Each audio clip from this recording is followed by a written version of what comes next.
Next Telangana ఆర్థిక వ్యవస్థకు సంబంధించినటువంటి ముఖ్యమైనటువంటి అంశాల గురించి ఇక్కడ చర్చించుకుందాం. 2034 నాటికి మనం $1 ట్రిలియన్ ఆర్థిక వ్యవస్థ అనేటువంటి లక్ష్యాన్ని పెట్టుకోవడం జరిగింది. తర్వాత 2047 నాటికి $3 ట్రిలియన్ ఆర్థిక వ్యవస్థ. ఆల్రెడీ మనం చెప్పుకున్నాం ఏంటి, 2025 నుంచి 30 వరకు 8% గ్రోత్ రేట్ కలిగి ఉండాలి. మనకు 3 రకాలుగా మనం డివైడ్ చేసుకున్నాం. ఫస్ట్ 5 years, సెకండ్ 8 years, ఆ తర్వాత 6 years. ఫస్ట్ ఏమో 8%, తర్వాత ఏమో మనకు 5% గాను, తర్వాత మనం ఏదైతే మనకు 5% గాను మనం ఇక్కడ చెప్పడం జరిగింది. కాబట్టి ఇక్కడ ఇచ్చినటువంటి యొక్క టార్గెట్ని 2034 నాటికి $1 ట్రిలియన్ ఆర్థిక వ్యవస్థగా, ఆ తర్వాత 2047 నాటికి $3 ట్రిలియన్ ఆర్థిక వ్యవస్థగా మనం మార్చాలి అనేటువంటి ఒక టార్గెట్ని మనం ఇక్కడ ఈ యొక్క ముఖ్యమైన అంశాల్లో మనం చర్చించుకోవాలి. అదేవిధంగా వృద్ధి కోసం ప్రత్యేకమైనటువంటి స్పెషల్ ప్లాన్ ఫర్ గ్రోత్, అంటే ప్రత్యేకమైనటువంటి ఒక ప్రణాళికను ఏర్పాటు చేసుకొని ఆ ప్రణాళికల ద్వారా మనం వృద్ధిని సాధించాలి.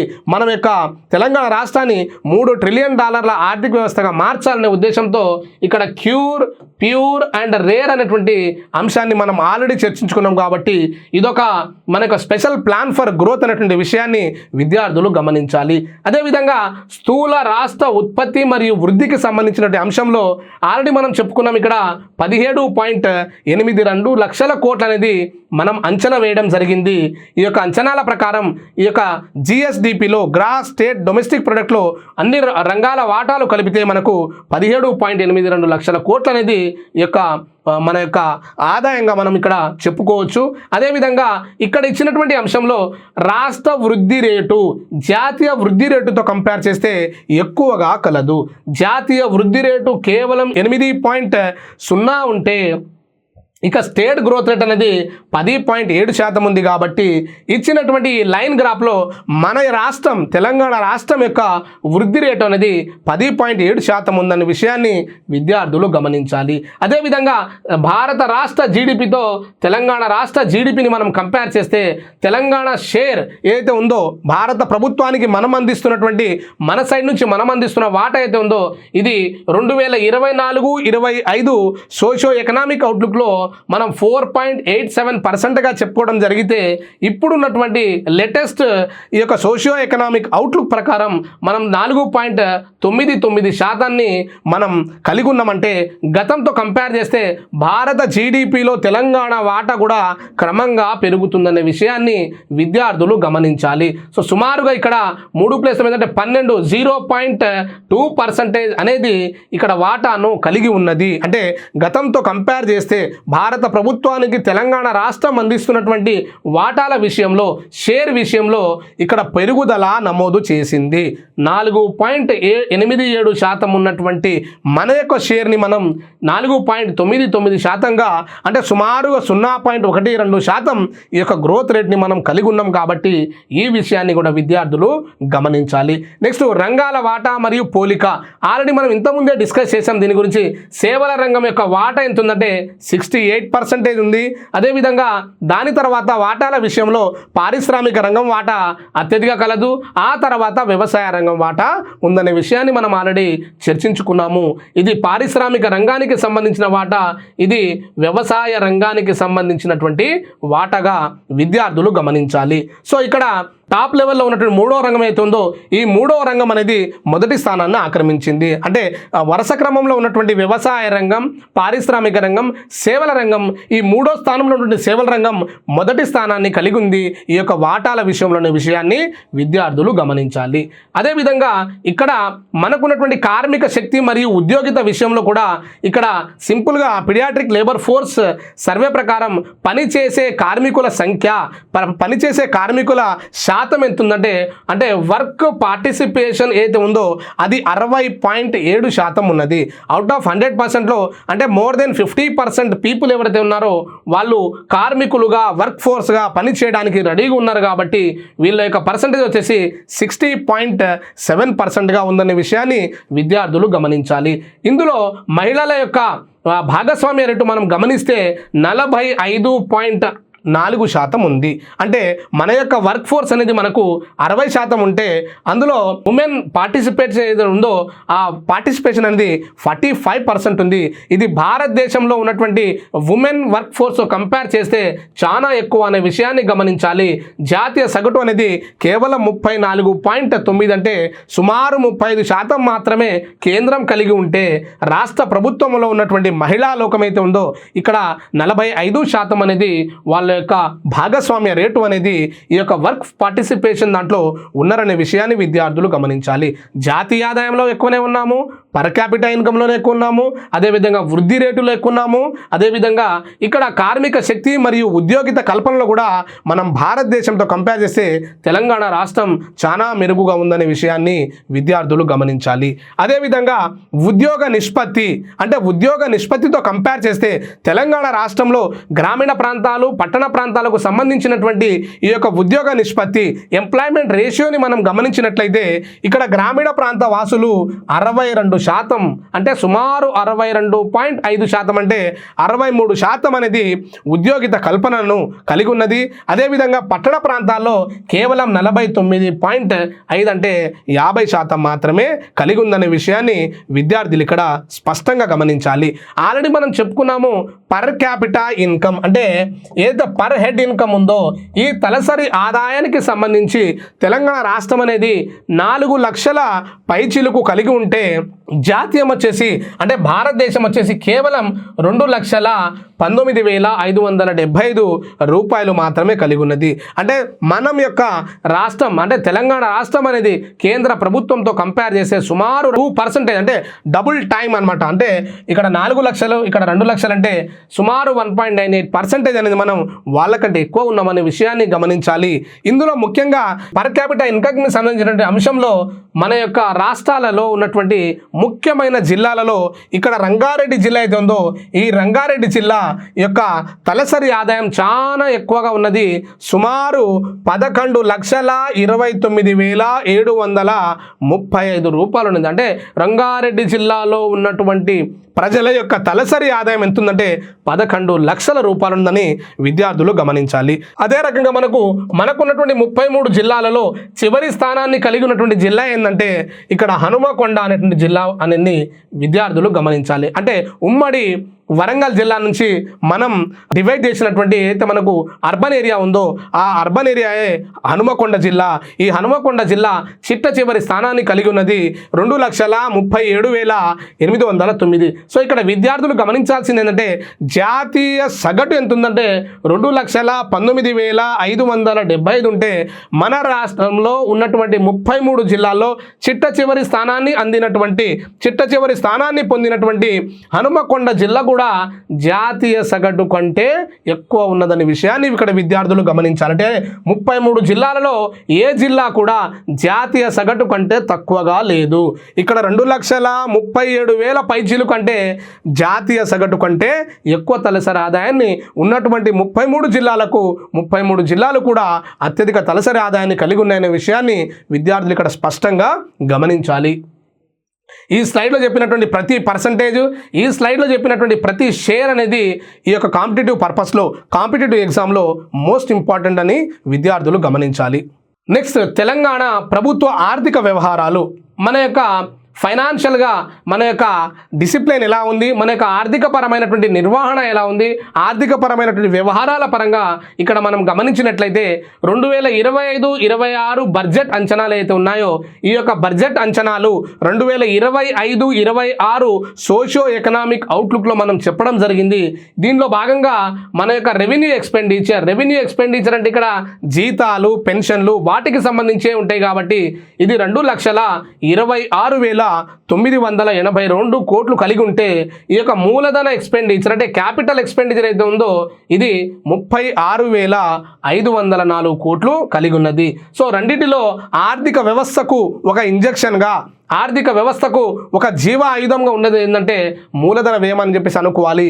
ఈ మూలధన వ్యయం ఏ రాష్ట్రంలో అయితే పెరుగుతుందో ఏ దేశంలో అయితే మూలధన ఎక్స్పెండిచర్ పెరుగుతుందో అక్కడ అవస్థాపన సౌకర్యాలు, నూతన పరిశ్రమలు, కొత్త వాటిని మనం డెవలప్ చేయడం జరుగుతుంది కాబట్టి దీనివల్ల అక్కడ ఉన్నటువంటి ప్రజలు ఉపాధి అవకాశాలు పొందడం జరుగుతుంది కాబట్టి మూలధన వ్యయం అనేది కూడా ఇక్కడ 36,000 కోట్లు ఉన్నదనే విషయాన్ని విద్యార్థులు గమనించాలి. సో ఇక్కడ అభివృద్ధి వ్యయంలో మనం గమనించినట్లయితే 78.9% అనేది ఇక్కడ మనం చూడొచ్చు. ఇక్కడ ఇచ్చినటువంటి దాంట్లో రెవెన్యూ వ్యయము, మూలధన వ్యయము మనం చూస్తే ఇక్కడ రెవెన్యూ వ్యయానికి సంబంధించి మనం సింపుల్గా 78.9% అనేది ఇక్కడ మనం చూడొచ్చు. అదేవిధంగా ఇక్కడ ఆర్థిక క్రమశిక్షణతో కూడినటువంటి నిర్వహణ, ఆల్రెడీ మనకు తెలుసు FRBM అనే యాక్ట్ ఉంది.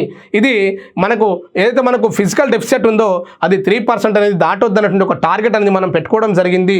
సో దీంట్లో భాగంగా రుణ నిర్వహణకు సంబంధించినటువంటి సవాళ్ళు ఏదైతే ఉన్నాయో ఆ సవాళ్ళు ఒకసారి చూడొచ్చు. మనం ఇక్కడ డిసెంబర్ 2023 నుంచి డిసెంబర్ 2025 నాటికి ఎలా ఉందంటే మొత్తం రుణాలు అంటే రాష్ట్రం వివిధ సంస్థల నుంచి కేంద్ర ప్రభుత్వం నుంచి తీసుకున్నటువంటి అప్పు అయితే ఉందో అది సింపుల్గా ఇక్కడ ఎంత ఉందంటే రాష్ట్ర సంస్థలు మొత్తం రుణాలు ఎంత ఉందంటే 3,19,179 కోట్లు అనేది కలిగి ఉన్నది. ఇందులో భాగంగా ఈ యొక్క అప్పు అయితే ఉందో ఏదైతే మనకు ఆదాయం మొత్తం రుణాలు ఉన్నాయో ఈ రుణాల్లో భాగంగా మనం చెల్లించేది ఎంతంటే సుమారు 3,04,202 కోట్లు.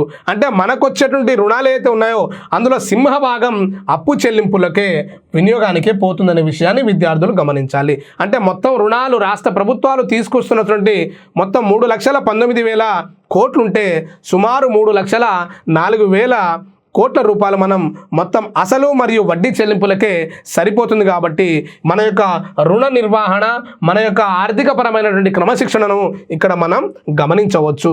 అదేవిధంగా కేంద్ర ప్రభుత్వాలు మనకు 2015 నుంచి 2020, 2020 నుంచి 21 తాత్కాలికం, 2021 నుంచి 26 సంవత్సరానికి సంబంధించినటువంటి 16వ ఫైనాన్స్ కమిషన్ 41% వాటాలను రాష్ట్రాలకు కేటాయించడం జరిగింది.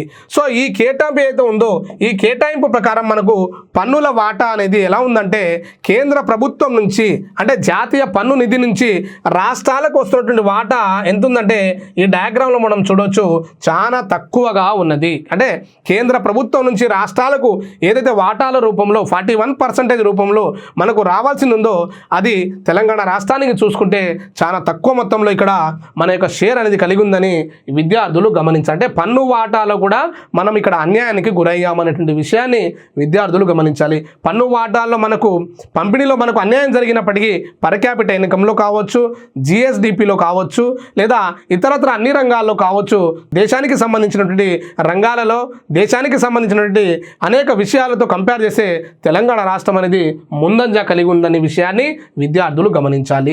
నెక్స్ట్ భవిష్యత్తు కార్యాచరణ ఎలా ఉండబోతుంది?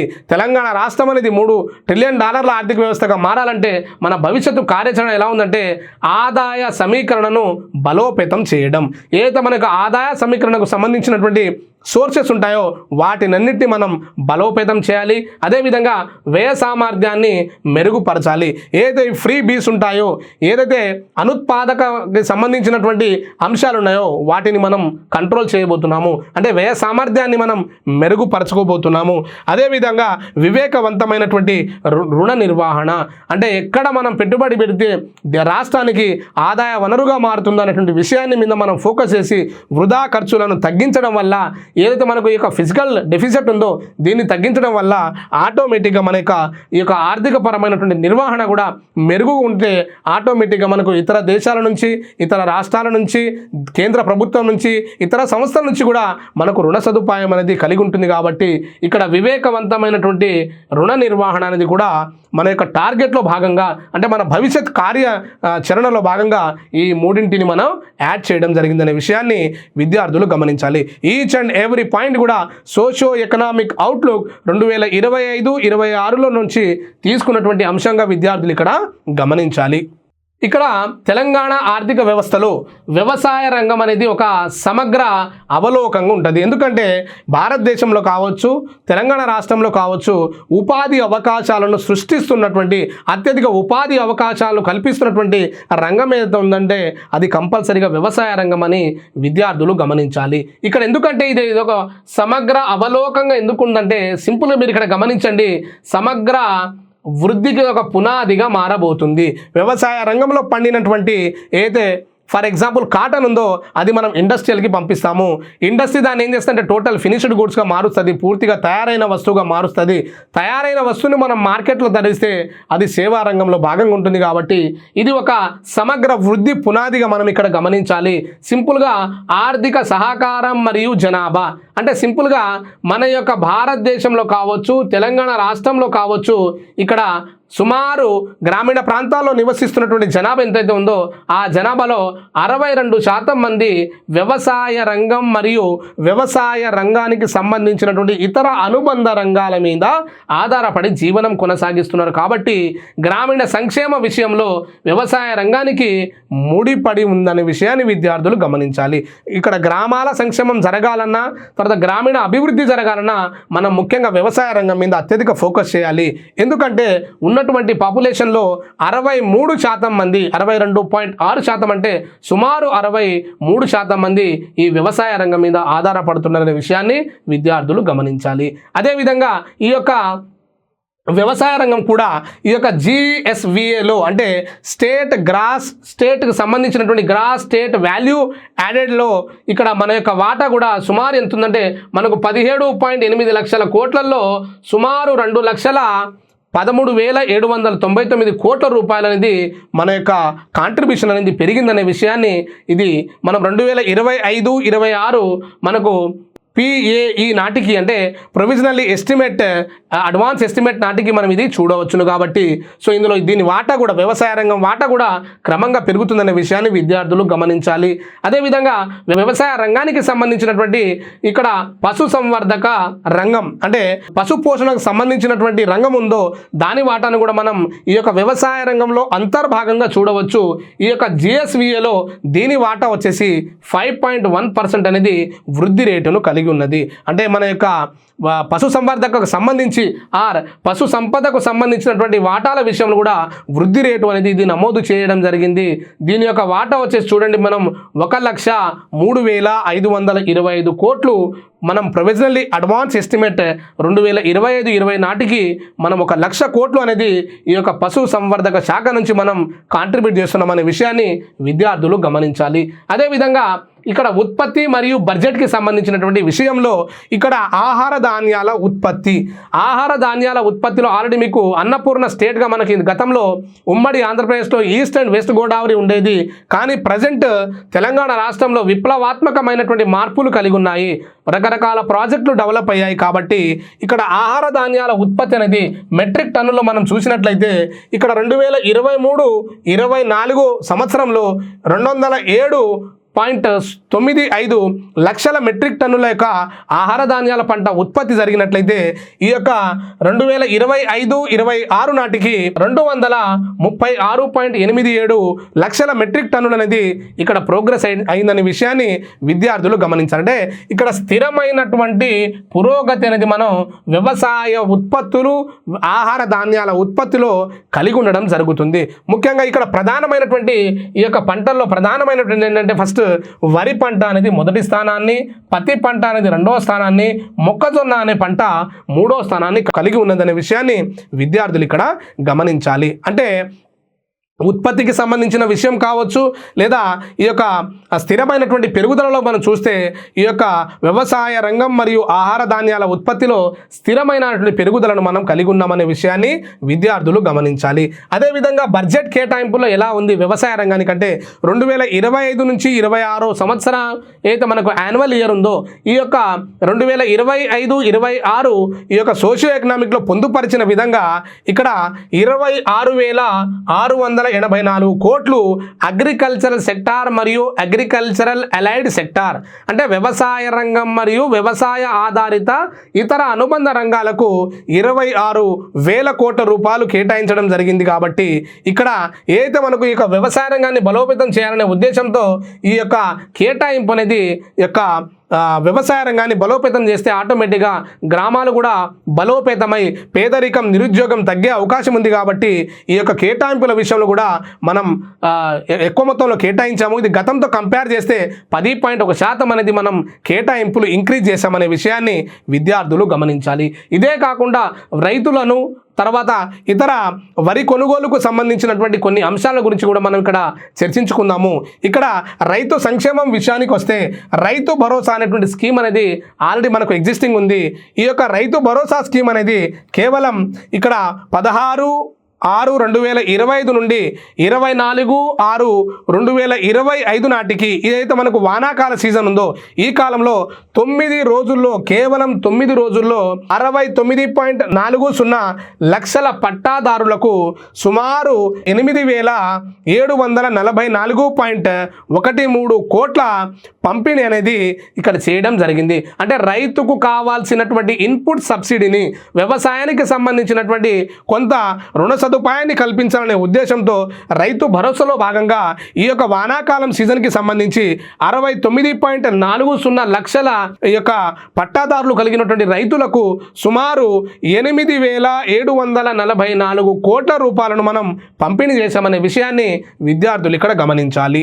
అదేవిధంగా వరి కొనుగోలు అంటే వరి కొనుగోలు ఏంటంటే ఎవరైతే ఈ సన్నబియ్యం అనేటువంటి ఆ పంట ఆ వరి పంటను మనం పండిస్తామో రైతుకి ఇక్కడ ఏంటంటే మనకు వాళ్ళ దగ్గర నుంచి డైరెక్ట్గా ఎవరైతే సన్నబియ్యం వరిని పండిస్తారో వాళ్ళ దగ్గర నుంచి డైరెక్ట్గా ఆ పంటను ప్రభుత్వమే కొనుగోలు చేసి వాళ్ళకు బోనస్ రూపంలో వాళ్ళు మినిమం సపోర్ట్ ప్రైస్ ప్లస్ ఒక 500 రూపాయలు ఎక్సెస్గా ఇస్తున్నారు. కాబట్టి ఇక్కడ 2025-26 వానాకాలం సీజన్లో సుమారు 8,448 కొనుగోలు కేంద్రాలను ఎందుకు ప్రభుత్వం ఇక్కడ సన్నబియ్యానికి కావాల్సినటువంటి బోనస్ ఇస్తుంది. కాబట్టి ఇక్కడ కొన్ని కొనుగోలు కేంద్రాలను ప్రభుత్వం ఏర్పాటు చేసి 14.35 లక్షల మంది రైతుల నుండి సుమారు 71.86 లక్షల మెట్రిక్ టన్నుల వడ్లను సేకరించడం జరిగింది. అంటే వానాకాలంలో 71.86 లక్షల కోట్ల మెట్రిక్ టన్నుల వడ్లను సేకరించింది. కాబట్టి ఈ విషయాన్ని విద్యార్థులు గమనించాలి. ఈ సేకరించినటువంటి ఈ యొక్క వడ్లు కొనుగోలు చేయడం వల్ల ప్రభుత్వం కేటాయించిన మొత్తం విలువ ఏంటంటే 17,160 కోట్ల రూపాయలను మనం ప్రభుత్వం ఈ యొక్క కొనుగోలు కేంద్రాల ద్వారా రైతుల యొక్క వాళ్ళకు చేర్చడం జరిగిందనే విషయాన్ని గమనించాలి. అదేవిధంగా సన్న రకం వరి ఎవరైతే పండిస్తున్నారో పండించినటువంటి ఆ పంటను 39.08 లక్షల మెట్రిక్ టన్నులను మనం ప్రభుత్వం కొనుగోలు చేసి కొనుగోలు కేంద్రాల ద్వారా ప్రభుత్వం కొన్నటువంటి సన్న రకం బియ్యం ఎంత అంటే 39.08 లక్షల మెట్రిక్ టన్నులు. ఇది ఎంత అంటే దీని మొత్తం విలువ ఎంతంటే 19,099 కోట్లు నేరుగా రైతు ఖాతాల్లో మనం చేర్చడం జరిగింది. అదేవిధంగా బోనస్ రూపంలో 500 రూపాయల బోనస్ అయితే ఉందో ఈ బోనస్ రూపంలో 1,940 కోట్ల రూపాయలను డైరెక్ట్గా రైతు ఖాతాలో మనం ఇవ్వడం జరిగింది. కాబట్టి ఇక్కడ ఈ వ్యవసాయ రంగానికి సంబంధించి ఉత్పత్తి ఎలా ఉంది, వ్యవసాయ రంగానికి సంబంధించిన బడ్జెట్ ఎలా ఉంది, వ్యవసాయ రంగానికి ఏ రకమైన కేటాయింపులు ఉన్నది, అదేవిధంగా ఈ వ్యవసాయ రంగానికి సంబంధించినటువంటి గ్రామీణ భారతం ఏ రకంగా ఉంది, తెలంగాణ రాష్ట్రంలో ఈ గ్రామీణ ప్రాంతానికి సంబంధించినటువంటి ప్రజలు ఏ రకంగా దాని మీద డిపెండ్ అవుతున్నారు, అదేవిధంగా వ్యవసాయ రంగం అనేది గ్రాస్ స్టేట్ ఇక్కడ వాల్యూ యాడిషన్లో ఏ రకమైనటువంటి కాంట్రిబ్యూషన్ ఉంది, అదేవిధంగా పశు సంవర్ధక శాఖ యొక్క కాంట్రిబ్యూషన్ ఎలా ఉంది, మరియు రైతు సంక్షేమానికి సంబంధించినటువంటి ఏదైతే మనకు రైతు భరోసా ఉందో, వరి కొనుగోలు కేంద్రాలు ఉన్నాయో, ఏదైతే సన్న రకానికి సంబంధించినటువంటి వరి బోనస్ ఉందో ఆ విషయాలు కూడా మొత్తం కూలంకుషంగా ఒకే చార్టులు తీసుకురావడం జరిగింది. కాబట్టి విద్యార్థులు ప్రతి స్లైడ్ను కూడా చాలా జాగ్రత్తగా మైక్రో లెవెల్లో గమనించి నోట్స్ రాసుకుంటే కాంపిటేటివ్ ఎగ్జామ్లో మీకు మంచి జరుగుతుందని చెప్పేసి కోరుకుంటున్నాము. తర్వాత రాష్ట్రానికి సంబంధించినటువంటి ఏదైతే మనం పశు సంవర్ధక మరియు మత్స్య రంగం ఉందో, అంటే వ్యవసాయ రంగానికి సంబంధించినటువంటి ముఖ్యమైనటువంటి అనుబంధ రంగాలైనటువంటి మత్స్య సంపద కావచ్చు, అదేవిధంగా ఇక్కడ పశు సంవర్ధక రంగం కావచ్చు, వాటి యొక్క తీరుతెన్నులను ఇక్కడ మనం గమనించాలి. ఇక్కడ మాంసం ఉత్పత్తిలో ముఖ్యంగా చికెన్కి సంబంధించి ఉత్పత్తిలో మనం గమనించినట్లయితే సింపుల్గా ఇక్కడ గణనీయమైనటువంటి పెరుగుదలను నమోదు చేయడం జరిగింది. అంటే ఇక్కడ ఎంతుంది, సుమారుగా 2013-14లో 2.30 లక్షల టన్నులుగా ఉన్నటువంటి మన యొక్క మాంసం ఉత్పత్తి అనేది 2023-24 నాటికి సుమారుగా మనం చూస్తే టాప్ లెవెల్లో 11.12 లక్షల టన్నులకు చేరి ఈ 2023-24కు కొంచెం తగ్గుదలను కలిగి ఉన్నదనే విషయాన్ని విద్యార్థులు ఇక్కడ గమనించాలి. ఇక్కడ 2024-25 సంవత్సరానికి ఈ యొక్క మాంసం ఉత్పత్తిలో కొంచెం తగ్గుదలను నమోదు చేసిందని విషయాన్ని విద్యార్థులు గమనించాలి. నెక్స్ట్ కోడిగుడ్డుల ఉత్పత్తి, ఎగ్ ప్రొడక్షన్లో ఇక్కడ సుమారుగా 2013-14 సంవత్సరంతో మనం కంపేర్ చేస్తే ఇక్కడ ఎంత ఉందంటే 1006.05 కోట్ల గుడ్లను మనం ఉత్పత్తి చేసినట్లయితే ఈ 2024-25 సంవత్సరానికి 1935.26 అంటే 1935.26 గుడ్లను మనం ప్రొడక్షన్ చేయడం జరిగింది. సుమారు ఇక్కడ డబుల్, దాదాపు రెట్టింపైందని గమనించాలి. 1000 దగ్గర నుంచి సుమారు 2000కు మనం కోట్ల గుడ్లను ఉత్పత్తి చేస్తున్నామంటే ఈ యొక్క 10 సంవత్సరాల కాలంలో ఈ యొక్క సుమారు 10 సంవత్సరాల కాలంలో మన యొక్క ప్రొడక్షన్ అనేది ఏదైతే ఉందో ఆ ప్రొడక్షన్ అనేది డబల్ అయిందనే విషయాన్ని ఇక్కడ విద్యార్థులు గమనించాలి. దాదాపు రెట్టింపైంది. నెక్స్ట్ పాల ఉత్పత్తిలో ముఖ్యంగా మనం గమనించినట్లయితే ఇక్కడ స్థిరమైన వృద్ధిని కలిగి ఉన్నదని గమనించాలి. 2013-14లో 39.24 లక్షల టన్నుల మిల్క్ మనం ప్రొడక్షన్ చేశాము. అదేవిధంగా 2024-25 నాటికి 59.35 లక్షల టన్నులను మనం ఉత్పత్తి చేశాము. సుమారు ఇక్కడ 40 లక్షల టన్నులు అనుకుంటే ఇక్కడ 60 లక్షల టన్నులు. ఇక్కడ ఏం గమనించాలి మనం, ఇక్కడ మాంసం ఉత్పత్తిలో కొంచెం తగ్గుదల కలిగి ఉన్నప్పటికీ కోడిగుడ్ల ఉత్పత్తిలో, పాల ఉత్పత్తిలో స్థిరమైనటువంటి పెరుగుదలను ఇక్కడ మనకు పశుసంవర్ధక శాఖ కలిగి ఉన్నదనే విషయాన్ని గమనించాలి. నెక్స్ట్ మరో రంగం ఏంటంటే వ్యవసాయ అనుబంధ రంగాల్లో మరో రంగం ఏంటంటే మత్స్యరంగం. ఈ మత్స్యరంగం ఎలా ఉందంటే సింపుల్గా ఇక్కడ చేపలు మరియు రొయ్యల ఉత్పత్తిలో సింపుల్గా 3 రెట్లు పెరుగుదలను కలిగి ఉన్నదని గమనించాలి. ఇక్కడ 2008లో ఎలా ఉన్నది, 2024-25లో ఎలా ఉందో చూడండి. మనకు కోస్టల్ ఏరియా లేదు, అంటే మనకు తీర ప్రాంతం లేదు కాబట్టి మనం ఏదైతే మత్స్యరంగానికి సంబంధించి ఇన్లాండ్ ఫిషింగ్ అంటే ఆ రాష్ట్రం లోపలనే మనం చెరువుల ద్వారానో లేకుంటే ఇతర మార్గాల ద్వారానో మనం ఇక్కడ ఇన్లాండ్ ఫిషింగ్ చేస్తాం కాబట్టి గతంతో కంపేర్ చేస్తే సుమారు 3 రెట్లు పెరుగుదలను మత్స్యరంగం కలిగి ఉన్నదనే విషయాన్ని విద్యార్థులు గమనించాలి. అంటే 1.49 లక్షల టన్నులు ఉన్నటువంటి ఏదైతే మన యొక్క మత్స్య సంపద ఉందో ఇది 2024-25 నాటికి 4.62 లక్షల టన్నులకు చేరిందంటే ఈ యొక్క రాష్ట్రానికి సంబంధించినటువంటి మత్స్యరంగంలో గణనీయమైనటువంటి పెరుగుదలను నమోదు చేయడం జరిగింది. దీనికి గల ముఖ్య కారణం మిషన్ కాకతీయ అనేటువంటి స్కీమ్ ద్వారా చెరువులను మనం పునరుద్ధరించి చెరువులో ఉన్నటువంటి పూడికని కావచ్చు, చెరువులో ఉన్నటువంటి అనేక రకాల మరమ్మతులు చేయడం వల్ల నీటి సౌకర్యం పెరిగి మనకున్నటువంటి చిన్న చిన్న చెరువుల్లో కూడా ఈ యొక్క మత్స్య సంపదకు ప్రభుత్వం అనేక సబ్సిడీ కార్యక్రమాల ద్వారా అనేక అవకాశాలు కల్పించడం వల్ల ఈ మత్స్యరంగం అనేది 3 రెట్లు అభివృద్ధిని కలిగి ఉందనే విషయాన్ని విద్యార్థులు గమనించాలి. అదేవిధంగా 2025-26 సంవత్సరానికి సంబంధించినటువంటి ఈ యొక్క socio economic outlook, Telangana socio economic outlook ప్రకారం తెలంగాణ భూ వినియోగం యొక్క నమూనా గురించి మనం ఇక్కడ విశ్లేషించుకుందాము. మనకి ఇక్కడ ఉన్నటువంటి సాగు భూమి అయితే ఉందో తెలంగాణలో మనం నెట్ ఏరియా జోన్ అయితే ఉందో దాన్ని ఒకసారి మనం ఈ యొక్క టేబుల్లో చూద్దాము. ఇక్కడ 2008-9 సంవత్సరం కాలం నాటికి మనకు ఎంత ఉందంటే 43.33 లక్షల హెక్టార్లు ఉంది. అంటే 2008-9 సంవత్సరానికి మనకు ప్రారంభంలో ఎంత ఉందంటే 43.33 లక్షల హెక్టార్లు ఉంది. అదేవిధంగా 2020-21 సంవత్సరానికి గాను ఏదైతే మన యొక్క ఈ నికర మనకు సాగు భూమి విస్తీర్ణం అయితే ఉందో ఇందులో పెరుగుదల అనేది నమోదు చేయడం జరిగింది. 43 లక్షల హెక్టార్ల నుంచి 59.27 లక్షల హెక్టార్లు అంటే సుమారుగా 60 లక్షల హెక్టార్లు ఇక్కడ మనకు ఉండడం జరుగుతుంది. అదేవిధంగా 2024-25 సంవత్సరానికి సంబంధించినటువంటి మనం గణాంకాలను ప్రస్తుత లెక్కలో మనం చూసినట్లయితే ఏదైతే మనకు సాగు విస్తీర్ణం మొత్తం భూమి సాగు విస్తీర్ణం నెట్ ఏరియా జోన్ ఏదైతే ఉందో అది తగ్గిందనేటువంటి విషయాన్ని విద్యార్థులు గమనించాలి. ఇక్కడ భారీ స్థాయిలో పెరుగుదల అనేది నమోదు చేయడం జరిగింది 2009 నుంచి 2020 మధ్య కాలంలో 10 సంవత్సరాలకు. కానీ ఈ 5 సంవత్సరాల మధ్య మనం చూస్తే ఏదైతే మనకు సాగు భూమి విస్తీర్ణం ఉందో ఇక్కడ 59 నుంచి 56 లక్షల హెక్టార్లకు అంటే సుమారుగా ఇక్కడ మనం చూస్తే 3 లక్షల హెక్టార్ల అనే భూమి అనేది తగ్గిందనే విషయాన్ని విద్యార్థులు గమనించాలి. నెక్స్ట్ ఇక్కడ ఈ భూ వినియోగంతో పాటుగా మనం ఇక్కడ పాడుబడినటువంటి భూములు ఏదైతే మనకు ఫాలోడ్ ల్యాండ్స్ ఉంటాయో మార్జినల్ ల్యాండ్స్ ఉంటాయో ఆ మార్జినల్ ల్యాండ్స్ విషయానికి మనం లెక్కలో చూసుకున్నట్లయితే 2008తో పోలిస్తే 2021 నాటికి దాదాపుగా మనకు 2021 నాటికి సుమారుగా ఇక్కడ 87% దాదాపుగా 87% భారీ తగ్గుదలను నమోదు చేయడం జరిగింది. అంటే 2024-25లో పాడుబడినటువంటి భూమి అయితే ఉందో అది ఖచ్చితమైనటువంటి సమాచారం మనకు అందుబాటులో లేనందువల్ల మనకున్నటువంటి కొంత రిసోర్స్ ప్రకారం 2008-9 నాటికి మనకున్నటువంటి 16.79 లక్షల హెక్టార్లు ఉన్నటువంటి ఏదైతే మనకు మార్జినల్ ల్యాండ్ ఉందో పాడుబడిన భూమి అయితే ఉందో ఇది 2021 నాటికి 2020 నాటికి 2.10 లక్షల హెక్టార్లకు తగ్గిందనే విషయాన్ని అంటే పడినటువంటి భూములు అయితే ఉన్నాయో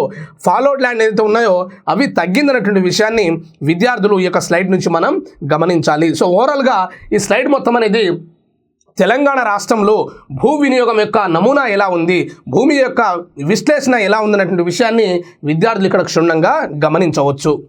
తెలంగాణ రాష్ట్రానికే కాకుండా మొత్తం భారతదేశానికి కూడా సేవల రంగం అనేది ఒక చోదక శక్తిగా ఒక జీవ ఆయుధంగా ఉందన్న విషయాన్ని మనం ఇక్కడ గమనించాలి. ఒక ఆక్సిజన్ మాదిరిగా సేవారంగం అనేది తన యొక్క పర్ఫార్మెన్స్ని చూపించడం జరుగుతుంది. అయితే ఇక్కడ సేవారంగానికి సంబంధించినటువంటి ప్రధాన గణాంకాలు, సేవారంగానికి సంబంధించినటువంటి ఉపాధి కల్పన, సేవారంగంలో ఉన్నటువంటి ముఖ్యమైనటువంటి రంగాలను ఉపరంగాలైనటువంటి ఐటీ సెక్టార్కి సంబంధించింది మరియు నూతన ఆవిష్కరణకు సంబంధించినటువంటి కొన్ని అంశాలను మనం ఇక్కడ ఈ యొక్క సోషియో ఎకనామిక్ అవుట్లుక్ 2025-26లో ప్రస్తావించినటువంటి అంశాలను మనం ఇక్కడ చర్చించుకుందాము. ఇక్కడ రాష్ట్ర స్థూల విలువ గ్రాస్ స్టేట్ వాల్యూ యాడెడ్ అయితే ఉందో ఇందులో మనం చూసినట్లయితే సుమారుగా సేవారంగం వాటా ఎంత ఉందంటే 68.6% అంటే సుమారు 69% వాటా అయితే ఉందో ఆ వాటా అనేది మనకు సేవారంగం నుంచి వస్తుందని విద్యార్థులు గమనించాలి. వృద్ధి రేటును మనం గమనించినట్లయితే గ్రోత్ రేట్ ఎట్లుందంటే 13.5% ఉంది. అంటే మనకు వ్యవసాయ రంగం, పారిశ్రామిక రంగం, సేవల రంగాల యొక్క వృద్ధితో కంపేర్ చేస్తే ఇక్కడ మనకు ఈ యొక్క సేవల రంగం యొక్క వృద్ధి రేట్ ఎంత ఉందంటే 13.5% అనేది 2025-26 యొక్క సోషియో ఎకనామిక్ అవుట్లుక్లో మనకు చెప్పడం జరిగింది. ఇక్కడ చూడండి, ఇది అత్యధిక వృద్ధి రేటు కలిగినటువంటి రంగం.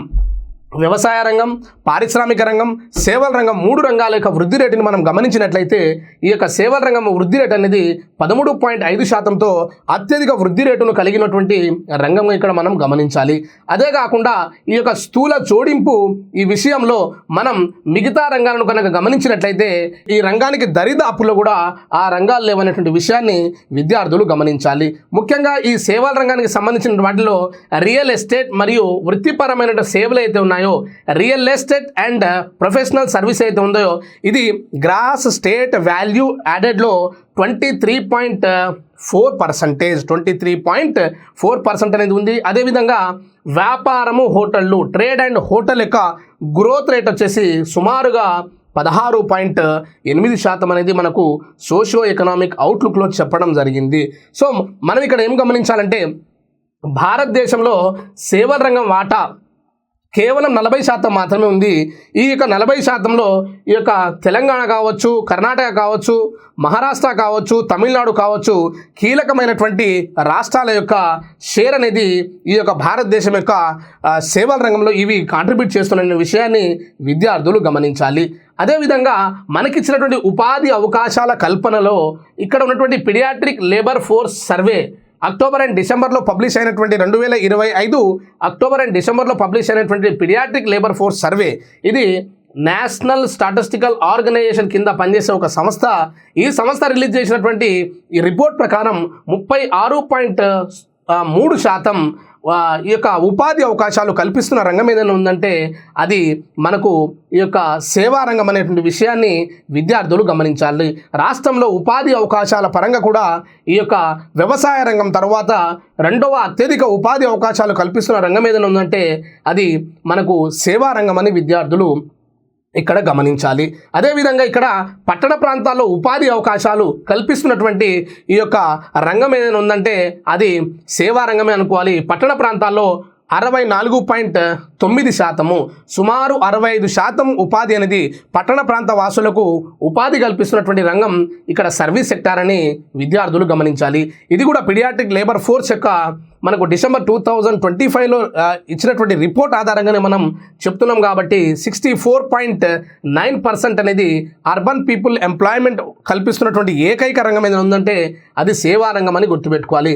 అదేవిధంగా ఏదైతే మనకు ఈ అనార్గనైజ్డ్ సెక్టార్లో పనిచేస్తున్నటువంటి వ్యక్తులు ఉంటారో, అదేవిధంగా మైక్రో స్మాల్ మీడియం ఎంటర్ప్రైజెస్ అయితే ఉన్నాయో, ఎంఎస్ఎంఈలు ఉన్నాయో వాళ్ళను ఒకే చోటుకు చేర్చడం కోసం ఉద్యమం అనేటువంటి ఒక పోర్టల్ని కూడా ఈ యొక్క సోషియో ఎకనామిక్ అవుట్లుక్ 2025-26లో ప్రస్తావించడం జరిగింది. కాబట్టి ఈ యొక్క ఉద్యమం పోర్టల్లో భాగంగా ఇక్కడ సేవల రంగం వచ్చేసి రిజిస్ట్రేషన్ అయినటువంటి వ్యక్తులు ఎంత అంటే సుమారు 79.8% అనేది ఇక్కడ ఈ యొక్క ఉద్యమం పోర్టల్లో భాగంగా ఇక్కడ రిజిస్టర్ అయినటువంటి వ్యక్తుల కింద మనం ఇక్కడ గమనించాలి. అదేవిధంగా ఈ యొక్క సేవా రంగంలో ముఖ్యమైనటువంటి వాటా కలిగినటువంటి రంగం ఏదైనా ఉంటే అది ఇన్ఫర్మేషన్ అండ్ టెక్నాలజీ రంగం. ఐటీ సెక్టార్ అనేది కీలకమైనటువంటి మనకు సెక్టార్గా మనం గమనించాలి. ఇక్కడ భారతదేశం నుంచి కావచ్చు లేదా తెలంగాణ రాష్ట్రం నుంచి కావచ్చు మనకు ఎక్కువ ఎగుమతి కలిగినటువంటి ఉపరంగాల్లో ఈ యొక్క ఐటీ రంగం కూడా ఒకటి. ఇందులో 3.13 లక్షల కోట్ల ఎగుమతులు అనేది ఈ యొక్క సేవా రంగంలో భాగంగా ఐటీ సెక్టార్ అనేది కలిగి ఉన్నది. అదేవిధంగా ఈ ఇన్ఫర్మేషన్ అండ్ టెక్నాలజీ రంగం అనేది 9.39 లక్షల మందికి ఉపాధి అవకాశాలు కూడా కల్పిస్తుంది. అంటే సేవల రంగంలో అత్యధికమైనటువంటి వాటా కలిగింది ఏంటంటే ఐటీ సెక్టారు. అదేవిధంగా ఐటీ సెక్టారు 3 లక్షల కోట్ల ఎగుమతులు మనం చేస్తున్నాము. అదేవిధంగా ఉపాధి పరంగా చూసినట్లయితే 9.39 లక్షల మందికి ఇక్కడ ఉపాధి కూడా కల్పించడం జరుగుతుంది.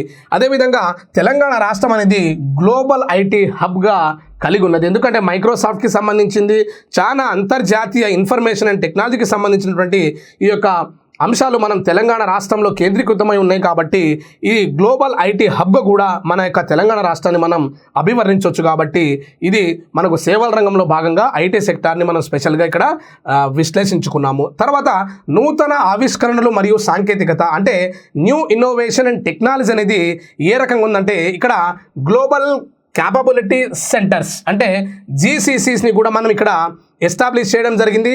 అదేవిధంగా ఈ జీసీసీ అనేది భారతదేశంలో ఎస్టాబ్లిష్ చేసిన దాంట్లో 20% అనేది హైదరాబాద్లోనే ఉన్నాయి. అంటే హైదరాబాద్లో 20% పైచిలుకు ఈ గ్లోబల్ క్యాపబుల్ సెంటర్స్ అయితే ఉన్నాయో ఈ యొక్క సర్వీస్ రంగానికి సంబంధించినటువంటి ఈ యొక్క సెక్టార్స్ని కూడా మనం హైదరాబాద్లో మోర్ దెన్ 20% అనేది మనకి ఇక్కడ కలిగి ఉన్నాయని విద్యార్థులు గమనించాలి. ఇంకా 40 న్యూ జీసీసీస్ అటాచ్డ్ అంటే మీరు ఇక్కడ 40 నూతన జీసీసీలను మనం ఇక్కడ అట్రాక్ట్ అయ్యాము అంటే అట్రాక్ట్ చేయబోతున్నాము. ఎందుకంటే హైదరాబాద్ అనేది అన్ని వాతావరణాల్లో అన్ని రకాలుగా అనుకూలంగా ఉన్నటువంటి ప్రాంతం కాబట్టి ప్రపంచంలో ఉన్నటువంటి ఏదైతే గ్లోబల్ సాంకేతికత నూతన ఆవిష్కరణకు సంబంధించినటువంటి సంస్థలు ఉన్నాయో ఈ హైదరాబాద్ అనేది వాళ్ళకొక డెస్టినేషన్ ప్లేస్గా వాళ్ళకొక పర్మనెంట్ లాస్ట్ ప్లేస్గా మనం ఇక్కడ గమనించాలి. కాబట్టి హైదరాబాద్ అనేది ఈ యొక్క అంశంలో నూతన సాంకేతికత కావచ్చు లేదా ఆవిష్కరణల విషయంలో కావచ్చు ఈ యొక్క హైదరాబాద్ అనేది గ్లోబల్ హబ్గా మారబోతుంది. అదేవిధంగా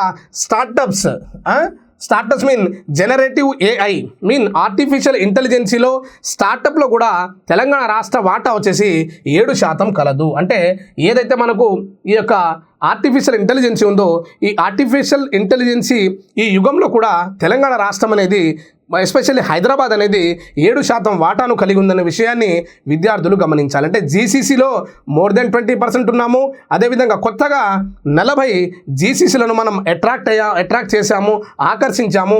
అదేవిధంగా జనరేటివ్ ఏఐ ఇందులో కూడా తెలంగాణ రాష్ట్రం అనేది 7% అనేది వాటాను కలిగి ఉందని నాస్కామ్ రిపోర్ట్ ద్వారా మనకు అర్థమవుతుంది. అదేవిధంగా హైదరాబాద్ డేటా ఎక్స్చేంజ్, ఇక్కడ Telangana data exchange TG dex ఈ టీజీ డెక్స్ అయితే ఉందో ఈ టీజీ డెక్స్ ప్రకారం తెలంగాణ డాటా ఎక్స్చేంజ్ ప్రకారం 2 లక్షలకు పైగా మనకు ఇక్కడ ఇంటరాక్షన్ అయ్యాము. అదేవిధంగా 350+ ఓపెన్ స్టోర్లను తర్వాత ఇతర మోడల్స్ అయితే ఉన్నాయో అంటే మీన్ ఓపెన్ సోర్స్ ఈ టెక్నాలజీకి సంబంధించి నూతన ఆవిష్కరణలకు సంబంధించినటువంటి విషయంలో ఈ తెలంగాణ డేటా ఎక్స్చేంజ్ కూడా ప్రధాన పాత్ర పోషిస్తున్న విషయాన్ని విద్యార్థులు ఇక్కడ గమనించాలి. సో ఇవి సేవల రంగానికి సంబంధించినటువంటి కీలకమైనటువంటి అంశాల గురించి మనం ఇక్కడ చర్చించుకున్నాము. ప్రతి పాయింట్, ప్రతి పర్సంటేజ్, ప్రతి లైన్ కూడా మీకు ఎగ్జామినేషన్ పాయింట్ ఆఫ్ వ్యూలో మీరు ఇక్కడ గమనించాలి. పీడియాట్రిక్ లేబర్ ఫోర్స్ కావచ్చు,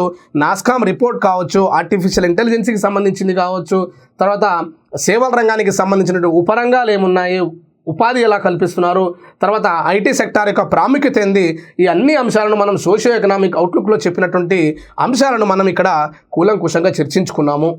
మౌలిక సదుపాయాలలో తెలంగాణ రాష్ట్రం ఏ రకంగా ఉన్నదంటే ఇక్కడ విద్యుత్ సామర్థ్యం ఎలక్ట్రిసిటీ కెపాసిటీలో మన యొక్క ఇక్కడ మనం గమనించినట్లయితే శిలజాల ద్వారా అంటే బొగ్గు సహజ వనరుల ద్వారా మనం ప్రొడక్షన్ చేస్తున్నటువంటి ఎలక్ట్రిసిటీ ఎంత ఉందంటే 55.45 ఉంది. అంటే ఇక్కడ పునరుత్పాదక వనరులు కాకుండా ఒకేసారి మనం శిలజాల ద్వారా ఎస్పెషల్లీ బొగ్గు అని గుర్తుపెట్టుకోండి. ఇక్కడ ఈ బొగ్గు ద్వారా మనం చేస్తున్నటువంటి ఉత్పత్తి కావచ్చు అది మోర్ దెన్ 50% ఉంది. తర్వాత పునరుత్పాదక ఇంధనం అంటే ఇక్కడ సోలార్ కావచ్చు, హైడల్ కావచ్చు, లేక ఇతరతర మార్గాల ద్వారా అంటే నీళ్ళ ద్వారా మనం తయారు చేసే కరెంట్ కావచ్చు, సోలార్ ద్వారా కావచ్చు, లేదా ఇతర విండ్ ద్వారా కావచ్చు. మనం ఎంత అంటే 44.55% సుమారుగా మనం దరిదాపులో 50% ఉన్నాము. గతంలో మనకు 70 to 80% మనకు శిలజ ఇంధనం మాత్రమే ఆధారంగా ఉండేది. కాకపోతే ఇప్పుడు మనకు పునరుత్పాదక వనరు అనేది మనకు ప్రధానమైనటువంటి వనరుగా మనం ఇక్కడ సుమారుగా 10,329 మెగావాట్ల ఎలక్ట్రిసిటీని మనం ఇక పునరుత్పాదక ఇంధనం ద్వారా తయారు చేస్తున్నాం. కాబట్టి ఇది మంచి సైన్, తెలంగాణ రాష్ట్రానికి ఇది ఒక గొప్ప ఇదిగా కావచ్చు. ఎందుకంటే మనం ఆల్రెడీ 2047 నాటికి నెట్ జీరో అని సాధించాలనేటువంటి ఒక టార్గెట్ని కూడా మనం ఈ యొక్క 2025-26 సోషియో ఎకనామిక్ అవుట్లుక్లో $3 ట్రిలియన్ భాగంగా ఆ టార్గెట్ కూడా పెట్టుకున్నాం. కాబట్టి ఇది ఒక మంచి సైన్గా మనం గుర్తుపెట్టుకోవాలి. అదేవిధంగా 2025-26 నాటికి మొత్తం పునరుత్పాదక శిలాజ 2 కలుపుకుంటే సుమారుగా వచ్చేసి మనకి ఇక్కడ 23,187 మెగావాట్ల విద్యుత్ అనేది మనకి ఇక్కడ ఉత్పత్తి చేయడం జరుగుతుందనే విషయాన్ని విద్యార్థులు గమనించాలి. అదేవిధంగా ఈ యొక్క సోషియో ఎకనామిక్ అవుట్లుక్లో భాగంగా విద్యుత్ సామర్థ్యంలోనే భాగంగా ఇక్కడ మనకు ఇక్కడ గృహజ్యోతి అనేటువంటి ఒక పథకాన్ని కూడా తెలంగాణ రాష్ట్ర ప్రభుత్వం రిలీజ్ చేయడం జరిగింది. సో ఈ గృహజ్యోతి పథకానికి సంబంధించి 1.98 కోట్ల విద్యుత్ కనెక్షన్లను ఇవ్వడం జరిగింది. అదేవిధంగా ఈ యొక్క 200 యూనిట్లు ఎవరైతే 200 యూనిట్ల కంటే తక్కువ వాడతారో వాళ్లకు సబ్సిడీ అనేది ఇస్తున్నారు. కాబట్టి 3,901 కోటి రూపాయలు సబ్సిడీ కింద వాళ్లకు మనం కేటాయించడం జరిగింది. అదేవిధంగా 10,097 కోట్ల జీరో బిల్లులను కూడా ఇక్కడ మనం జనరేట్ చేయడం అయితే 10 కోట్ల కుటుంబాలకు కూడా మనం ఇక్కడ ఈ యొక్క గృహజ్యోతి కింద జీరో బిల్లులను మనం ఇక్కడ నమోదు చేయడం జరిగింది. కాబట్టి ఇది ఈ యొక్క విద్యుత్కి సంబంధించినటువంటి భాగంగా ఇక్కడ మనం గమనించాలి. అదేవిధంగా మొత్తం ప్రాతిపదిక సాగు సామర్థ్యాన్ని మనం గమనించినట్లయితే అంటే ఇది ఇరిగేషన్కి సంబంధించినటువంటి కాన్సెప్ట్ అంటే సాగునీటి రంగము తర్వాత నీటి పారుదల రంగానికి సంబంధించినటువంటి విషయాన్ని మనం ఇక్కడ గమనించినట్లయితే మొత్తం ప్రతిపాదిత సాగు సామర్థ్యం వచ్చేసి 127.69 లక్షల ఎకరాలు. అంటే మనం ప్రతిపాదించింది ఇన్ని ఎకరాలకు మనం సాగునీరు అందించాలనేటువంటి ఉద్దేశాన్ని మనం ఇక్కడ గమనించాలి. సో ఇందులో ఇప్పటికే మనం సృష్టించినటువంటి యొక్క వాటర్ ఫెసిలిటీ కావచ్చు, అది మనకు కెనాల్ ద్వారా కావచ్చు, చెరువుల ద్వారా కావచ్చు, లేదా ఇతర లిఫ్ట్ ఇరిగేషన్ ద్వారా కావచ్చు, 74.51 లక్షల ఎకరాలకు ఇప్పటికే మనం ఇతర మార్గాల ద్వారా మన వాటర్ని మనం ఇక్కడ కల్పించాం కాబట్టి, ఇరిగేషన్ ఫెసిలిటీ అగ్రికల్చర్ సెక్టార్కి కల్పించాం కాబట్టి, ఇదేమో టార్గెట్ మనం మొత్తం ప్రతిపాదించిన టార్గెట్ ఇప్పటికే మనం ఆల్రెడీ సృష్టించినటువంటి అవకాశం కల్పించినటువంటి నీటి పారుదల సౌకర్యం కల్పించినటువంటి అదేంటంటే 74.51 lakhs ఎకర్ అనే విషయాన్ని విద్యార్థులు గమనించాలి. అదేవిధంగా రవాణా వ్యవస్థకు సంబంధించినటువంటి అంశాలను కూడా ఒకే చోట మనం కూలంకుషంగా అర్థం చేసుకుందాము. ఇక్కడ రహదారుల నెట్వర్క్ అంటే ఎక్కడైతే ట్రాఫిక్కి సంబంధించినటువంటి అంశాలు ఉన్నాయో ఆ ట్రాఫిక్ని కంట్రోల్ చేయడం కోసం ఇక్కడ రోడ్ నెట్వర్కింగ్ అనేటువంటి ఒక కాన్సెప్ట్ని మనం చూడవచ్చును. అదేవిధంగా ఈ మొత్తం రోడ్ వచ్చేసి తెలంగాణ రాష్ట్రంలో 1,29,017 కిలోమీటర్లు అనేది కలిగి ఉన్నది. అందులో భాగంగా ఇక్కడ పంచాయతీరాజ్ డిపార్ట్మెంట్ కింద 68,709 కిలోమీటర్లు అనేది మనం చూడవచ్చును. అదేవిధంగా తెలంగాణ రాష్ట్రంలో ఈ యొక్క సగటు సాంద్రత, మన యొక్క తెలంగాణ రాష్ట్ర రహదారి సాంద్రత ఏంటంటే ప్రతి 100 చదరపు కిలోమీటర్కి మనం ఎంతున్నామంటే 115.11 కిలోమీటర్ ఉన్నాము. సో ఇక్కడ ఈ విషయాన్ని విద్యార్థులు స్పష్టంగా గమనించాలి. రాష్ట్ర సాంద్రత అనేది దేశ సాంద్రత కంటే ఎక్కువ ఉందనే విషయాన్ని ఇక్కడ విద్యార్థులు గమనించాలి. అదేవిధంగా ప్రజా రవాణాకు సంబంధించినటువంటి తెలంగాణ రాష్ట్రానికి సంబంధించిన ట్రాన్స్పోర్ట్ విషయంలో ఇక్కడ 9,990 బస్సులు కలవు. ఇందులో ప్రతి రోజుకు వచ్చేసి 62.26 లక్షల మంది రోజువారీ ప్రయాణాలను కలిగి ఉన్నారనే విషయాన్ని విద్యార్థులు గమనించాలి. అంటే సుమారు మనకు 10,000 బస్సులు ఉన్నాయి. అదేవిధంగా ఇక్కడ మనం అనుకున్నట్టు ఏదైతే గృహజ్యోతి పథకం ఉందో అలానే ఇక్కడ మహాలక్ష్మి అనేటువంటి ఒక పథకాన్ని మనం తెలంగాణ ప్రభుత్వం ప్రవేశపెట్టడం జరిగింది. ఈ మహాలక్ష్మి పథకం అనేది ఎవరైతే మహిళలు ఉన్నారో వాళ్లకు ఉచిత ప్రయాణాలు అనేవి ఈ యొక్క బస్సులో కల్పించడం జరిగింది. కాబట్టి దీనికి గాను 269.68 కోట్ల ఉచిత ప్రయాణాలు అనేవి 2023 డిసెంబర్ నుంచి నేటి వరకు, అంటే మనకు సోషియో ఎకనామిక్ అవుట్లుక్ రిలీజ్ చేసే టైంకి ఇన్ని ఉచిత ప్రయాణాలు జరిగినటువంటి విషయాన్ని విద్యార్థులు ఇక్కడ గమనించాలి. అదేవిధంగా రవాణా వ్యవస్థలో భాగంగా ఇంకోటి మన యొక్క ఏదైతే మనకు ORR ఉందో అంటే ఔటర్ రింగ్ రోడ్కి అంటే వెలుపల మనం RRR అనే ఒక కాన్సెప్ట్ని డెవలప్ చేయబోతున్నాం. అంటే రీజనల్ రింగ్ రోడ్ని మనం డెవలప్ చేయబోతున్నాం.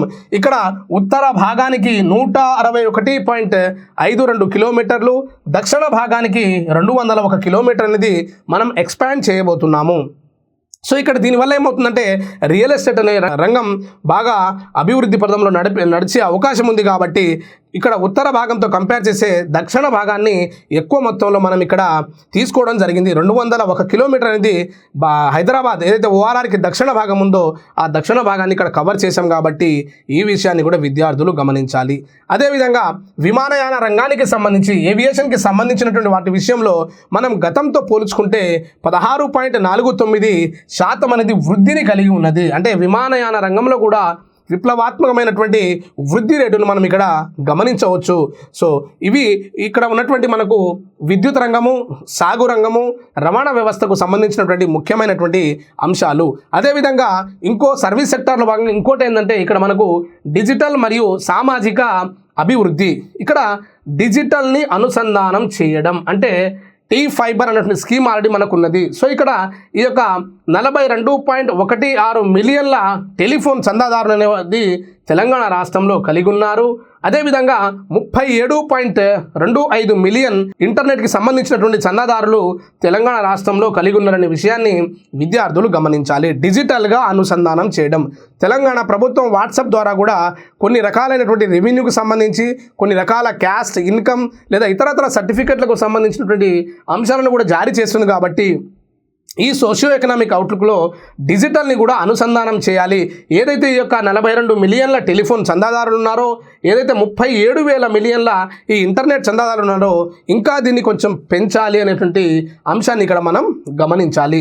నెక్స్ట్ టీ ఫైబర్, తెలంగాణకు సంబంధించినటువంటి యొక్క ఫైబర్ అనేది ఈ యొక్క పట్టణ ప్రాంతాలకే కాకుండా ఈ గ్రామీణ ప్రాంతాలకు కూడా విస్తరించాలనే ఉద్దేశంతో దీన్ని 8,895 గ్రామ పంచాయతీలకు టీ ఫైబర్ కింద ఈ యొక్క మనం ఇంటర్నెట్ని తెలంగాణ రాష్ట్ర ప్రభుత్వం అందించడం జరిగిందనే విషయాన్ని విద్యార్థులు గమనించాలి. అదేవిధంగా ఇక్కడ మనకు పట్టణ ప్రణాళిక, భారత్ ఫ్యూచర్ సిటీ అంటే పట్టణ ప్రణాళికలో భాగంగా భారతదేశానికి సంబంధించి ఒక కొత్త ఫ్యూచర్ సిటీని హైదరాబాద్ రాష్ట్రంలో ఏర్పాటు చేయాలనే ఉద్దేశంతో ఇక్కడ 30,000 ఎకరాల్లో net zero green field smart city ఇలాంటివి అభివృద్ధి చేయాలంటే ఒకే చోట భారతదేశానికి సంబంధించినటువంటి ఒక ఫ్యూచర్ సిటీని లాంచ్ చేయాలి. అది ఎంత అంటే 30,000 ఎకరాల్లో లాంచ్ చేయాలని చెప్పేసి ఈ యొక్క సోషియో ఎకనామిక్ అవుట్లుక్లో చెప్పడం జరిగింది. ఇక్కడ ఏంటంటే ఈ యొక్క 30 ఎకరాల్లో నెట్ జీరోను, తర్వాత స్మార్ట్ సిటీని, గ్రీన్ ఫీల్డ్ కొత్తగా మనం అన్ని అవస్థాపన సౌకర్యాలు, సోషో ఎకనామికల్ ఇన్ఫ్రాస్ట్రక్చర్ డెవలప్మెంట్ చేయాలనేటువంటి ఉద్దేశాన్ని ఈ యొక్క పట్టణ ప్రణాళికలో భాగంగా భారత్ ఫ్యూచర్ సిటీని మనం ఇక్కడ నిర్మించబోతున్నాం. ఈ భారత్ ఫ్యూచర్ సిటీలో artificial intelligence, health sector, education, life science వీటికి ప్రముఖమైనటువంటి యొక్క ఇంపార్టెన్స్ ఇవ్వడం జరిగిందనే విషయాన్ని విద్యార్థులు గమనించాలి. అదేవిధంగా సామాజిక మౌలిక సదుపాయాలు అంటే సోషల్ ఓవర్ హెడ్స్ లేదా సోషల్ ఇన్ఫ్రాస్ట్రక్చర్ని డెవలప్ చేయాలనే ఉద్దేశంతో మనకు వరంగల్లో ఏదైతే మనకు వరంగల్ జిల్లా ఉందో ఆ వరంగల్ జిల్లాని హెల్త్ సిటీగా మార్చబోతున్నారు. మల్టీ సూపర్ స్పెషాలిటీ హాస్పిటల్ని మనకు వరంగల్లో ఆల్రెడీ కన్స్ట్రక్షన్ అవుతుంది. ఈ యొక్క వరంగల్ని ఒక హెల్త్ సిటీగా డెవలప్ చేయాలనేటువంటి కాన్సెప్ట్ని మనం సామాజిక మౌలిక సదుపాయాల్లో భాగంగా చూడవచ్చు. అదేవిధంగా టిమ్స్ హాస్పిటల్, టిమ్స్ అంటే Telangana institute of medical sciences. ఇక్కడ మెడికల్ సైన్సెస్ అనేది ఇక్కడ మెడికల్ విద్యతో పాటు ట్రీట్మెంట్ అంటే ఆరోగ్య సౌకర్యాలతో పాటు ఆరోగ్య విద్యని కూడా మనం ఇక్కడ చూడవచ్చును. ఈ టిమ్స్ హాస్పిటల్ అనేది మనకు సనత్ నగర్లో ఒకటి, అల్వాల్లో ఒకటి, ఎల్బీ నగర్లో ఒకటి, ఆ తర్వాత గచ్చిబౌలిలో ఒకటి.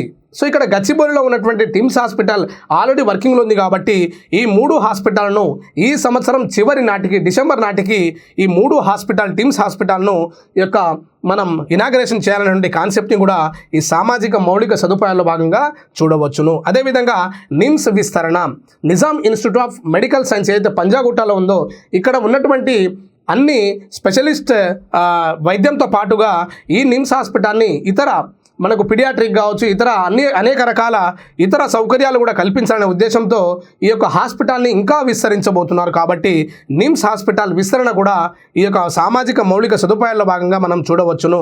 తర్వాత కొత్త ఉస్మానియా జనరల్ హాస్పిటల్, ఇది కొత్త ఉస్మానియా హాస్పిటల్ని కూడా మనం ఇక్కడ హైదరాబాద్లోనే మనం కట్టబోతున్నాం. కాబట్టి పాత ఉస్మానియా హాస్పిటల్ అనేది అది సుమారు 100 సంవత్సరాలు దాటింది కాబట్టి తెలంగాణ రాష్ట్ర ప్రభుత్వం ప్రతిష్టాత్మకంగా ఈ కొత్త ఉస్మానియా జనరల్ హాస్పిటల్ని కట్టబోతుంది. అదేవిధంగా నూతనంగా 17 కొత్త వైద్య కళాశాలను స్టార్ట్ చేయాలనేటువంటి విషయాన్ని ఈ యొక్క సోషియో ఎకనామిక్ అవుట్లుక్లో పొందుపరచడం జరిగింది. అదేవిధంగా కొత్త హైకోర్టును, సో కొత్త ఉస్మానియా జనరల్ హాస్పిటల్ను, అదేవిధంగా కొత్త హైకోర్టును, నిమ్స్ హాస్పిటల్ విస్తరణ, టిమ్స్ని లాంచ్ చేయబోతున్నారు. వరంగల్ ఏదైతే జిల్లా ఉందో దాన్ని మెడికల్ హబ్ సిటీగా మనం మార్చబోతున్నాము. ఈ అన్ని అంశాలు తెలంగాణ మౌలిక సదుపాయాలు ఇన్ఫ్రాస్ట్రక్చర్ డెవలప్మెంట్లో భాగంగా ఈ అన్ని అంశాలను మనం చూడాలి. అంటే సోషియో ఎకనామిక్ అవుట్లుక్లో ఇచ్చినటువంటి ఏదైతే అంశాలు ఉన్నాయో ఆ అంశాలను ఒకే చోట క్రోడీకరించి ఒకే స్లైడ్లో తీసుకురావడం జరిగింది. కాబట్టి విద్యార్థులకు కాంపిటేటివ్ పర్పస్ ఇది చాలా మోస్ట్ ఇంపార్టెంట్ అనే విషయాన్ని విద్యార్థులు గమనించాలి. తెలంగాణ ఆరోగ్యం మరియు శ్రేయస్సు అంటే Telangana health and welfare already మనం ఇప్పుడే డిస్కస్ చేసాము. దీనికి సంబంధించినటువంటి అంశాలను ఇంకా కొంత డీటెయిల్గా మనం ఇక్కడ నేర్చుకుందాము. Telangana super speciality hospital, Telangana super speciality hospitals అనేది మనకు ముఖ్యంగా 3 ప్రాంతాల్లో మనం లాంచ్ చేయబోతున్నాము.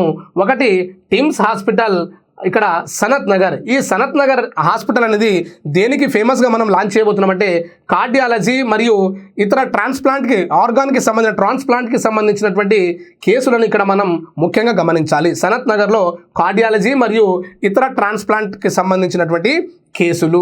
అదేవిధంగా ఈ టిమ్స్ ఆల్వాల్ ఏదైతే ఉందో ఇది న్యూరో సర్జరీకి చాలా ఫేమస్ అనేటువంటి కాన్సెప్ట్ని విద్యార్థులు గమనించాలి.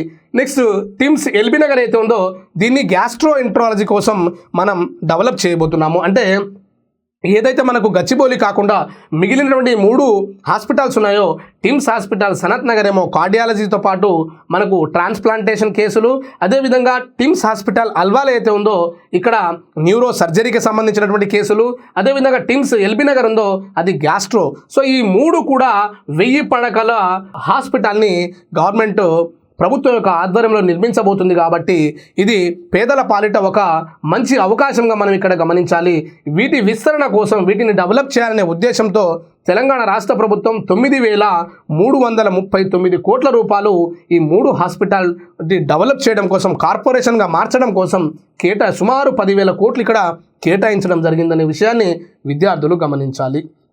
నెక్స్ట్ వరంగల్ హెల్త్ సిటీ అనుకున్నాం. వరంగల్ డిస్టిక్ని ఒక హెల్త్ సిటీగా మార్చాలంటే ఇక్కడ 2,000 పడకల సూపర్ స్పెషాలిటీ హాస్పిటల్ని మనం ఆల్రెడీ కడుతున్నాము, దగ్గరకు వచ్చేసింది.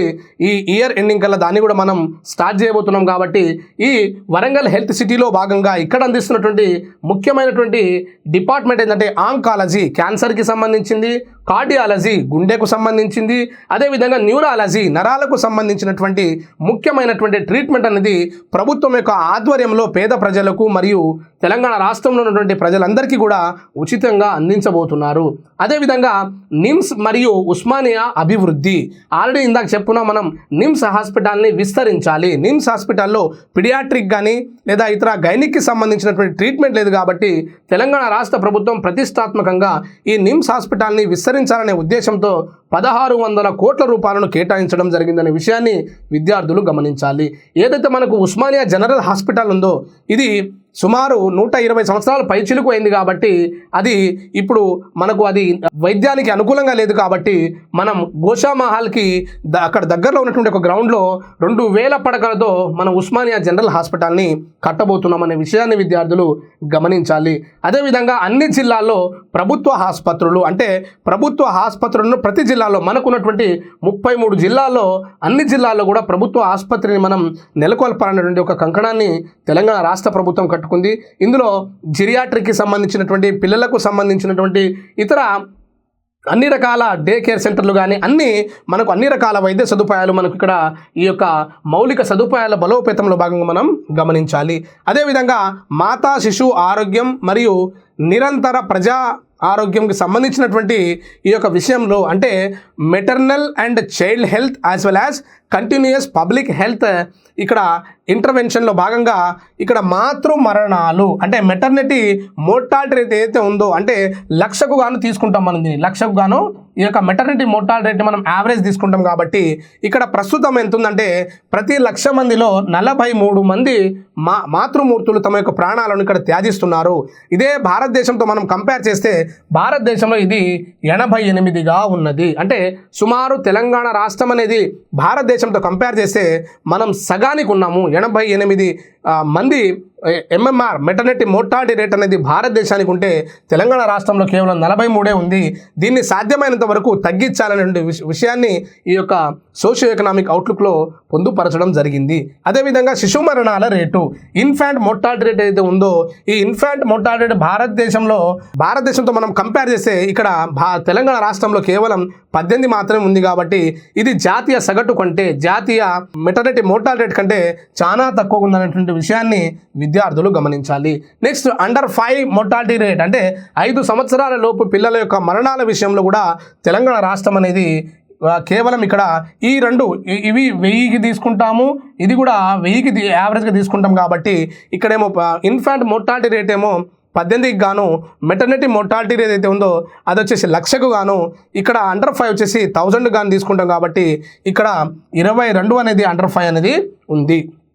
అదేవిధంగా మన టార్గెట్ అయితే ఉందో 2047 నాటికి భారతదేశం అనేది వికసిత్ భారత్గా కలిగి ఉండి భారతదేశం అభివృద్ధి చెందిన దేశంగాను, అదేవిధంగా తెలంగాణ రాష్ట్రం కూడా 2047 నాటికి $3 ట్రిలియన్ ఆర్థిక వ్యవస్థగా అభివృద్ధి చెందాలనేటువంటి ఒక లక్ష్యాన్ని కలిగి ఉంది. కాబట్టి ఈ 2047 నాటికి ఇక్కడ మెటర్నిటీ మోర్టాలిటీ రేట్ అయితే ఉందో ఈ 43 నుంచి 6కు తగ్గించాలనే టార్గెట్ని పెట్టుకోవడం జరిగింది. అదేవిధంగా ఇన్ఫాంట్ మోర్టాలిటీ రేటు, శిశు మరణాల రేటుని కేవలం మనం 7కు తగ్గించాలనే ఒక టార్గెట్ని మనం ఇక్కడ పెట్టుకోవడం జరిగింది. ఈ యొక్క maternity mortality rate, infant mortality rate, under 5 mortality రేట్ని డిక్రీజ్ చేయాలంటే ప్రభుత్వం 33 జిల్లాల్లో వైద్య ఆరోగ్య సదుపాయాలు కల్పించడంతో పాటు ఈ టిమ్స్ హాస్పిటల్ని కూడా మనం ఇక్కడ అభివృద్ధి చేస్తున్నాం. కాబట్టి రాబోయేటువంటి రోజులు తెలంగాణ రాష్ట్ర ప్రజలకు మంచి రోజులుగా ఇక్కడ విద్యార్థులు గమనించాలి. అదేవిధంగా వైద్య విద్య మరియు ఆర్థిక రక్షణ అంటే medical education and financial protection అయితే ఉందో దాంట్లో భాగంగా జిల్లాకు ఒక వైద్య కళాశాల అంటే ఎంబీబీఎస్ లాంటి విద్యను అభ్యసించాలంటే ప్రతి జిల్లాలో కూడా ఒక వైద్య కళాశాలను తెలంగాణ రాష్ట్ర ప్రభుత్వం ఎస్టాబ్లిష్ చేయబోతుంది. అదేవిధంగా 2025 నాటికి 35 ప్రభుత్వ కళాశాలలు కలిగి ఉన్నాయి. ఈ కళాశాలలో ఇక్కడ 4140 సీట్లకు మనం ఈ యొక్క అడ్మిషన్ అనేది 4000 పైచిలకు కలిగి ఉన్న విషయాన్ని విద్యార్థులు ఇక్కడ గమనించాలి. అదేవిధంగా పౌరులకు సంబంధించినటువంటి ఆర్థిక రక్షణలో భాగంగా సాధారణ పౌరులకు ఒక ఆర్థిక పరమైనటువంటి భరోసా ఇవ్వాలనే ఉద్దేశంతో రాజీవ్ ఆరోగ్యశ్రీ అనేటువంటి ఒక ఆల్రెడీ ఎగ్జిస్టింగ్ స్కీమ్ ఉంది. ఈ స్కీమ్లో 10 లక్షల సమగ్ర నగదు రహిత ఆరోగ్య కవరేజ్ని మనం ఇక్కడ పొందుపరచడం అంటే 10 లక్షల దాకా ఉచిత ఆరోగ్య సదుపాయం అనేది ఇక్కడ పేద ప్రజలు పొందడం జరుగుతుంది. అదేవిధంగా 163 కొత్త వైద్య విధానాలను చేర్చడం జరిగింది.